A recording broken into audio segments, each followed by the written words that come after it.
My daughter thought she heard our cat's bell jingling, but when she opened the door to check, she found our cat hanging dead at the front door. My daughter never could have imagined that the scumbags who hurt me not only escaped justice, but now had the nerve to show up at our doorstep, left with no choice. My daughter had to call the cops. Cage was absolutely furious when he found out because my assault case was his responsibility. It should have been an open and shut case, but those 4 scumbags' parents paid big money for some hotshot lawyer who twisted the rape into consensual sex. What's even more maddening, the judge actually bought this nonsense and declared all 4 scumbags not guilty on the spot. Cage could deal with all that, but what he couldn't stand was these scumbags showing zero remorse after winning and still harassing us non-stop. That's when Cage decided he had to do something. That night, he secretly followed one of them, ready to teach this punk a lesson.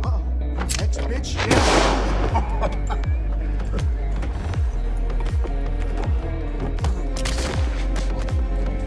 Stay back.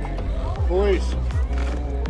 Sure enough, Cage's actions soon got him called in for internal questioning, but he stuck to his story. It was too dark that night, and he'd had a few drinks, just stepped outside and saw someone getting mugged. He tried to help but got jumped, had no choice, so he fired his gun. Cage's story was bulletproof. Assaulting a cop is serious business anywhere, so with his smooth talking, he got out of that mess and successfully took out 1 scumbag. But it wasn't over yet. 3 more scumbags were still walking free. Soon Cage picked the perfect spot to finish them off. The same waterfall where I almost ended it all. That's right, he wanted these scumbags to die instead of me. This time he targeted 2 brothers. Cage pretended to be a lawyer's assistant and set up a meeting. Everything went according to plan. The 2 brothers had their guard completely down. They drove through the pouring rain to the spot mentioned on the phone, never realizing they were walking into a trap. Fix confidence.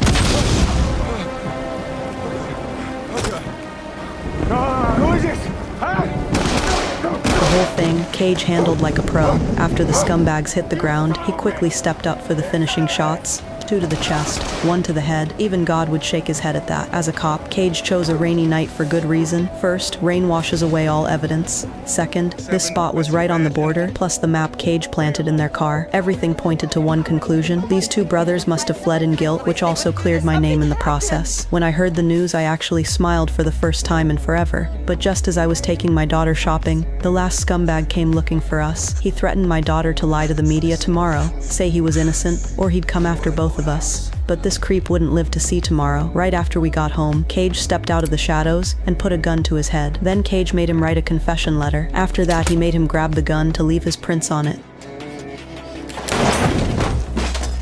Just like that, the last scumbag was ruled a guilty suicide, even though Jake knew deep down, these 4 scumbags getting killed had everything to do with Cage. He wasn't about to mess with this scary-looking cop.